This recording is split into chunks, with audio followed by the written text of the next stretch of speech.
Good morning students. आज की online classes में हम स्टडी कर रहे हैं क्लास 7, सब्जेक्ट है हमारा एसएसटी और एसएसटी में हम स्टडी कर रहे हैं ज्योग्राफी के लेसन नंबर 13 की, यानी हमारी जो एसएसटी की बुक है उसका जो लेसन नंबर 13 है, जो स्टार्ट है सब्जेक्ट हमारा ज्योग्राफी, उसकी आज हम इस वीडियो में स्टडी करेंगे जिसका कि नाम है एनवायरनमेंट। तो आज हम स्टडी करेंगे क्लास 7, सब्जेक्ट है हमारा एसएसटी।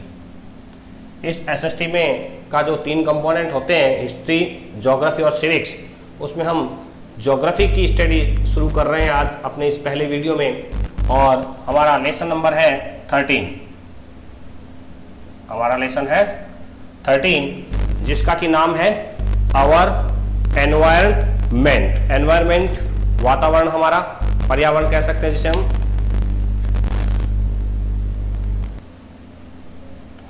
क्या है हमारा टॉपिक आज का? एनवायरनमेंट।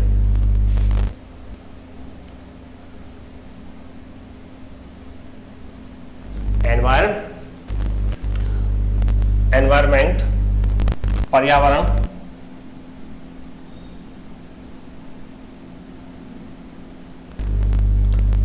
छोटी कक्षाओं से हम इस पर्यावरण टॉपिक का है जो अध्ययन करते आ रहे हैं। In previous classes we study about our environment, then we learn and study what do you mean by environment. तो the environment has been the derivate from the word environ. Environment जो वर्ड है वो एनवायर जो word है उससे बना है, जिसका लिटरेरी मीन्स क्या होता है? सराउंडिंग और things that surround from all sides, यानी वे वस्तुएं, वे पदार्थ जो हमें चारों ओर से घेरे हुए हैं। The term environment of a place में be defined as the surrounding and conditions that influenced us, यानी हमारे चारों ओर का वह वातावरण जो हमें किसी न किसी रूप में क्या करता है? प्रभावित करता है। जो एग्जिस्टेंस है हमारे, वो 2 रूप में है, फिजिकल कंपोनेंट कह सकते हैं या बायोलॉजिकल कंपोनेंट्स कह सकते हैं। Examples like plants, animal, human beings, ये सभी जो हमारे चारों ओर हैं, ये सभी मिलकर क्या क्रिएट करते हैं? एनवायरनमेंट क्रिएट करते हैं, पर्यावरण क्रिएट करते हैं। A favourable environment is a mixture of a different factor. कोई भी जो एनवायरनमेंट होता है, फेवरेबल एनवायरनमेंट कौन सा होगा? उसमें डिफरेंट टाइप के फैक्टर्स जो है वो मिक्स होंगे। अगर एक ही प्रकार का फैक्टर मिक्स है तो वो फेवरेबल एनवायरनमेंट नहीं कहा जा सकता। जैसे डेजर्ट है, सहारा डेजर्ट की बात करें हम, तो this place is too hot, वह बहुत गर्म है। And if we go Antarctica या Atlantica, there is so cold, यानी वहां क्या है? There is no mixture of different factors, यानी वहां डिफरेंट फैक्टर का मिक्सचर नहीं है, इसलिए वो फेवरेबल जो है वो एनवायरनमेंट नहीं कहलाते हैं। These factors vary from place to place. ऐसे फैक्टर्स जो है वो जगह जगह पर क्या है? बदलते रहते हैं। The environment of mountain is different from the plain and plateau. अगर आप माउंटेन्स में जाएंगे तो वहां का एनवायरनमेंट जो है वो हमारे इंडियन ग्रेट जो प्लेन है वहां से, या हमारा जो साउथर्न प्लेटू है वहां के एनवायरनमेंट से क्या होगा? बिल्कुल डिफरेंट होगा। यानी एनवायरनमेंट में be change place to place. Why? Because of factors. अलग अलग फैक्टर, अलग अलग जगह अलग अलग फैक्टर्स होते हैं, इसलिए एनवायरनमेंट भी क्या होता है? हर जगह, हर प्लेस टू प्लेस बदलता रहता है। सो these different factors result in the different types of plants। अब आप देख रहे हैं कि माउंटेन्स जो है वहां का क्लाइमेट प्लेन्स और उससे अलग है। तो डेजर्ट का जो क्लाइमेट है, वेस्टर्न पार्ट जो इंडिया का है वो डेजर्ट है, और डेजर्ट का जो क्लाइमेट है वो डिफरेंट होगा कोस्टल प्लेन से। तो coastal plain, desert, plains, mountains, plateau, all these places have different type of environment. यानी ये जितने भी प्लेसेस हैं इनका एनवायरनमेंट हमेशा क्या है? अलग अलग होता है। और अलग अलग क्यों होता है? क्योंकि वहां के कुछ फैक्टर्स जो है वो अलग अलग होते हैं। These different factors result in the different types of plants, animals, यानी ये डिफरेंट टाइप्स के जो फैक्टर्स होते हैं वो उस प्लेस के किस चीज को इफेक्ट करते हैं, प्लांट्स को और एनिमल्स को।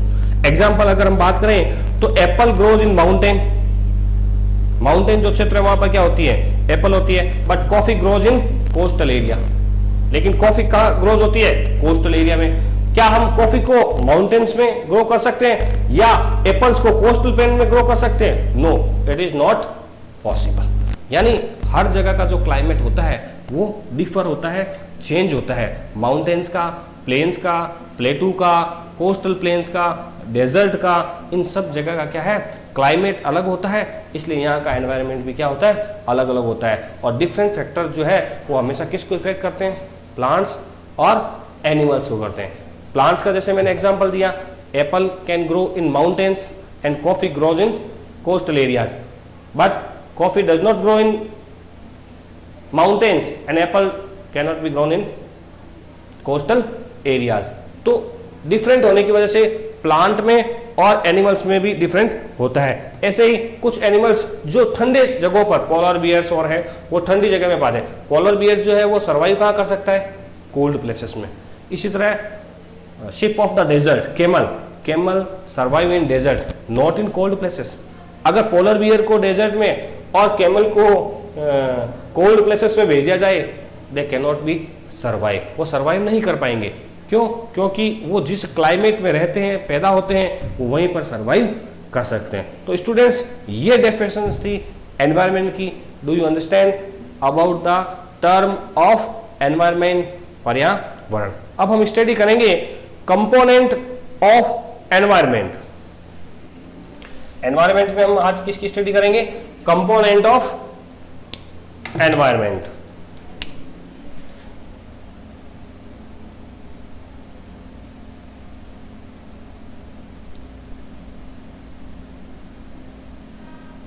यानी एनवायरनमेंट होते हैं ना, उसके कंपोनेंट कितने प्रकार के होते हैं। तो environment can be divided into two parts.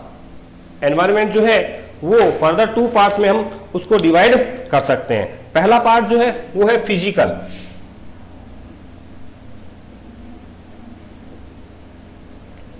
Physical environment, और दूसरा जो है वो है बायोलॉजिकल। कौन सा है स्टूडेंट्स? पहला हो गया हमारा फिजिकल एनवायरनमेंट और सेकंड जो है वो है बायोलॉजिकल एनवायरनमेंट। यानी अब हम जो स्टडी कर रहे हैं, हमने स्टडी की है एनवायरनमेंट की। एनवायरनमेंट के बारे में हम स्टडी कर रहे हैं कंपोनेंट ऑफ एनवायरनमेंट, जिसमें हम करेंगे फिजिकल एनवायरनमेंट और बायोलॉजिकल एनवायरनमेंट के बारे में। अब फिजिकल एनवायरनमेंट क्या है? It is also called abiotic. अब इसको दूसरे एक नाम से और जाना जाता है, एबायोटिक। इसको दूसरे किस नाम से जाना जाता है? Abiotic, ABIOTIC, abiotic. और इसको दूसरा है वो नेचुरल एनवायरनमेंट भी हम कह सकते हैं। क्या कह सकते हैं? Natural environment. यानी कंपोनेंट जो है वो फिजिकल है, फिजिकल के रूप में एबायोटिक, और नेचुरल जो है वो भी कहे जा सकते हैं। It is also called abiotic and natural environment, three broad component of the physical environment. अब ये जो फिजिकल एनवायरनमेंट है, इसके थ्री मेन है वो कंपोनेंट है, जिसको हम कह सकते हैं लिथोस्फीयर, हाइड्रोस्फीयर और एटमॉस्फेयर। लिथोस्फीयर क्या है? लैंड। एटमॉस्फेयर क्या है? एयर। और हाइड्रोस्फीयर क्या है? वाटर।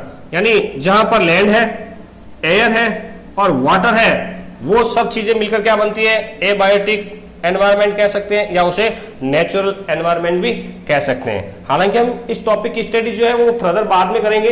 लिथोस्फीयर, एटमॉस्फेयर और हाइड्रोस्फीयर, इनके बारे में आगे हम स्टडी करेंगे together with all their properties. ये तीनों चीजें जहां पर पाई जाती है, natural environment provide us different natural resources. अब ये तीनों चीजें जहां नेचुरल चीजें पाई जाती हैं, वो हमें नेचुरल रिसोर्सेज प्रोवाइड करवाता है, जैसे मिनरल है, फूड है, ऑक्सीजन है, सॉइल है, वाटर है, एसेट्रा। ये सभी कंपोनेंट जो हमें प्राप्त होते हैं वो इसी फिजिकल, एबायोटिक, नेचुरल एनवायरनमेंट से प्राप्त होते हैं।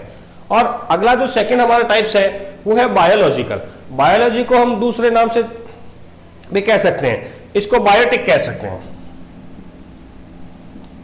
वो था एबायोटिक और ये है बायोलॉजिकल जो है वो है बायोटिक। बायोटिक एनवायरनमेंट जो है include all the living organism. ध्यान रखें, नेचुरल में जो है वो नॉन लिविंग थिंग्स हैं और बायोलॉजिकल में जो है वो लिविंग थिंग्स आती है, जिसमें ह्यूमंस और प्लांट।